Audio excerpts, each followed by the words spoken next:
Good afternoon, everybody, and where do you go after all the big announcements from D23? Walt Disney World. More specifically, Disney's Hollywood Studios to check on some of the construction of Star Wars Land, Toy Story Land, and to talk about a few things that got confirmed last night. Whoa, look at that. You can see those AT-ATs or AT-ATs a little bit better inside of there. We'll get a better view when we go inside. One thing to note about this park and this parking lot in particular is that there are no charging stations here yet. You can see a lot of construction going on where they're expanding the lot and doing all kinds of fun stuff out here.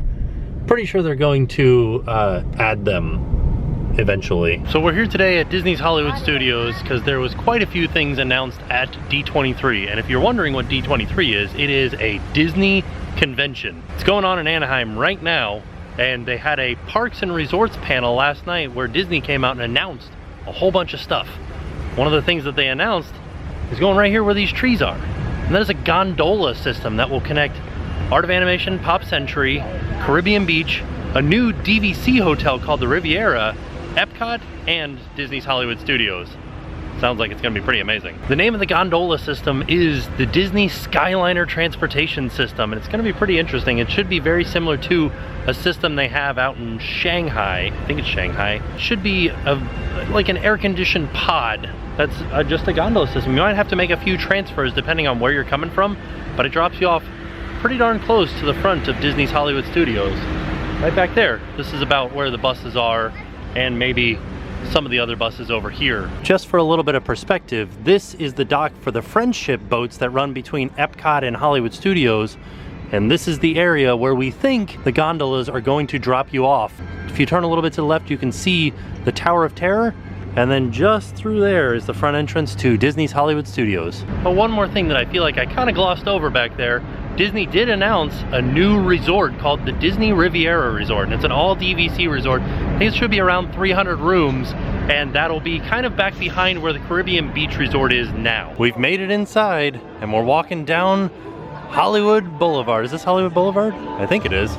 They got the Star Wars show going on up there, and we've got some citizens of Hollywood hanging out here in the very front of the park. Pretty awesome. The Star Wars stage show is happening right now, but we watched this last time, so I'm gonna go over here and catch the characters coming off stage. I feel like there's supposed to be a big explosion. God, every time. Oh, I know it's coming, but it still scares the heck out of me. Here comes all the characters. They're gonna go down here, maybe into the tent for a little bit, but some of them will just go straight backstage.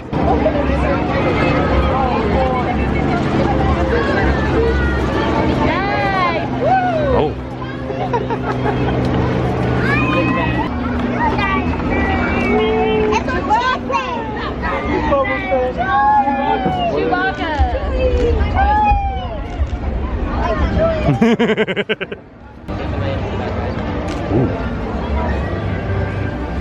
He's like wheeling. This Darth Maul, you're the best theme song ever. What? I didn't see him. Oh, here comes Ray. Hi, Ray.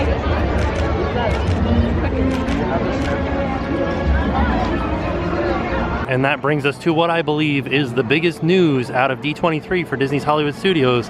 The Great Movie Ride is closing. August 13th is its last day, and it is being replaced with a Mickey Mouse themed ride called Mickey and Minnie's Runaway Railroad, and it's based off of the most current Mickey shorts. One of the most interesting things that's going to happen in this ride is it's not going to be 3D.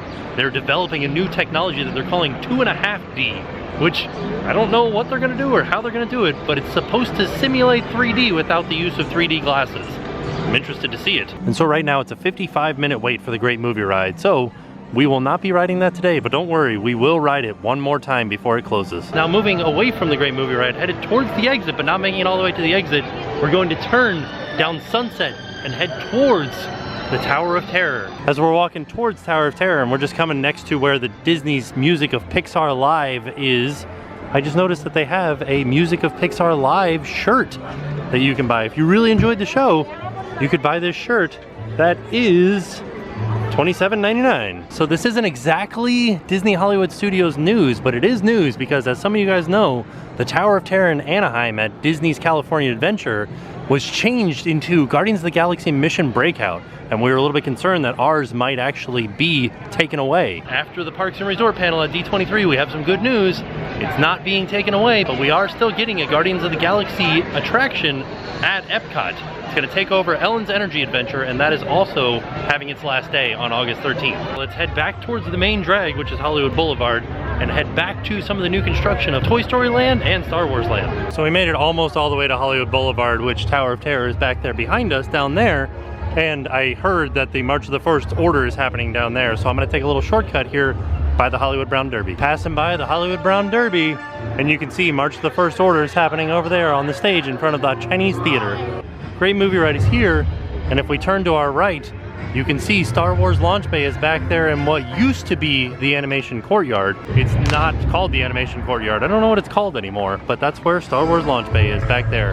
And we are not going back in there. We are continuing to the right of Great Movie Ride and to the left of the Animation Courtyard back here towards One Man's Dream and Toy Story Land. Made it down the stairs here. Here's Great Movie Ride off to the left, One Man's Dream off to the right, still behind Scrim, and we're heading towards Pixar Studios, the area where Midway Mania is now, and we can see some of the Toy Story Land construction. So as the same as last time when we came over here, we can't see anything because there's a scrim blocking our view, and we did see the logo last time for Toy Story Land, but we also found out that we have an opening date next summer.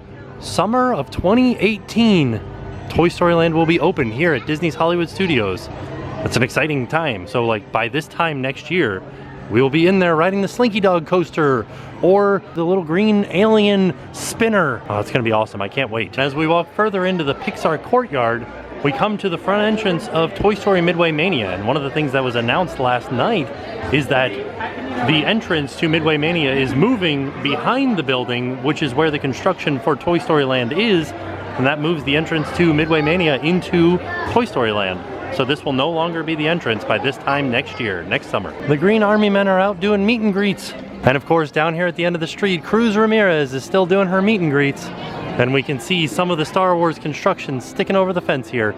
I wonder if we can see any of the Toy Story Land construction that's like back behind this building, which is Midway Mania. So after doing a little bit of looking, I can't see any of the Toy Story construction other than what we saw on the way in, which wasn't much of a good view. Maybe from a couple of other places throughout the park we'll be able to see something. I did want to show you this quick update on the AT-ATs here.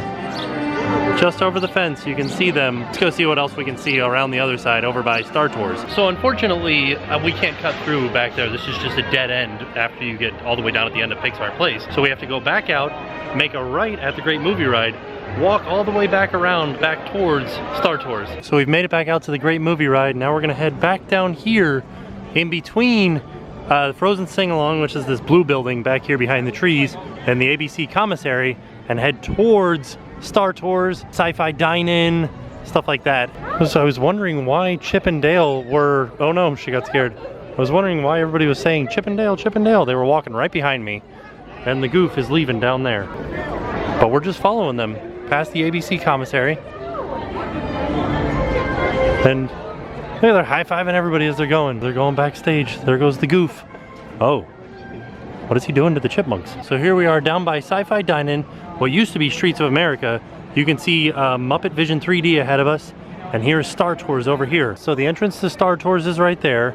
This is the exit to Star Tours and the exit of Tatooine Traders, and we're looking over top of this little construction wall right here, down what used to be Streets of America. You can see the AT-ATs right there, the AT-ATs, and then some more facades. Over here is Toy Story Land. We can't see that. Something else that was announced at D23 is the name of Star Wars Land, and that is Star Wars at Galaxy's Edge. So now we know. And they also gave us just a year. They said it will be opening in 2019. Disneyland and Walt Disney World both have Star Wars lands. We found out that Disneyland's Star Wars Land is going to open up ahead of our Star Wars Land. A couple of other things that we found out about Star Wars Land is that there's going to be a Resistance versus the First Order ride. There's going to be a ride where you can fly the Millennium Falcon, and there's going to be a cantina. Actually, if you guys are fans of Star Tours right now, you guys know that this is the second iteration of Star Tours. It was originally a Star Speeder that was piloted by a droid named Rex. and Rex was really bad at piloting the Star Speeder, so he got demoted, and now he's a DJ in the cantina in Star Wars: The Galaxy's Edge, the Star Wars land. Another interesting thing that was announced is that Disney is creating an all-immersive environment where you can actually engulf yourself in Star Wars. So say, take for instance, you ride the Millennium Falcon and you do good, you are a good smuggler, I guess, or you're a good fighter in the Millennium Falcon. It keeps your score, and people throughout the land will know you as a sharpshooter. And then they also announced a Star Wars hotel where you can continue that experience out into the hotel outside of the parks, and you become a character in the Star Wars universe. And like, for example, you do good in the Resistance versus the First Order ride. When you go to the cantina at the Star Wars hotel, the bartender might be like, oh, I heard you did good in the Resistance. Or if you do bad flying the Millennium Falcon, maybe a bounty hunter will be out looking for you saying like, hey, you were bad at this. Like, not bad, but you were not as good as you could have been. Now there's a bounty out on your head. Really neat technology and some real interesting experiences that will be coming out with Star Wars and the all-new Star Wars Hotel. One of the other neat things about the Star Wars Hotel is that all of the windows look like you're looking into outer space, which is amazing. Like, that really helps the theming and really put you into the land of Star Wars. The elevators are themed like pods that take you from space down to Earth, so you can walk over here to Hollywood Studios, because it is right outside of Hollywood Studios, within walking distance. Might be a little bit expensive, but it's still going to be a really neat concept and really neat to see. Okay, this is interesting, and I've never noticed this before, but the windows of Streets of America are completely clear now. Have they always been clear? Like, I don't remember being able to see completely through them like this. So now that we've looked at Streets of America, let's head over to the balcony of Pizza Rizzo and have a look and see if we can see some more Toy Story Land or Star Wars Land construction. I have found the only piece of Toy Story Land that we can see from within the parks, and that is, if you look just underneath this crane here, you will see a piece of red track with a yellow support. That is part of the Slinky Dog coaster. And then after that, we will walk past Pizza Rizzo towards Mama Melrose, and then just at the exit of Muppet Vision 3D, we should be able to see a little bit more of those AT-ATs or AT-ATs for Star Wars Land, the Galaxy's Edge. Down this way is Pizza Rizzo. Here is the Muppets gift shop, which you can see the giant Kermit on. Here's Mama Melrose. And then if we turn to our right, we come over to the exit to Muppet Vision 3D. And then just over the construction wall right there, we can see the AT-ATs, the AT-ATs starting to take shape for Star Wars Land. And that building right there, which I don't know what that building is going to be. Hopefully it'll be something like a ride. I don't know. There they are again, their little heads. Pretty awesome. I think that kind of concludes everything that we learned last night from the Parks and Resort panel at D23, just for Hollywood Studios. There was some updates for Magic Kingdom and Epcot, but I want to give you guys those from those parks. So that's going to do it for us from Disney's Hollywood Studios. Lots and lots of new stuff coming. I can't wait. There's going to be so much to see and do in the near future here at Disney's Hollywood Studios. But with that being said, I am off, and I will see you guys tomorrow. And now it's time to pay the price.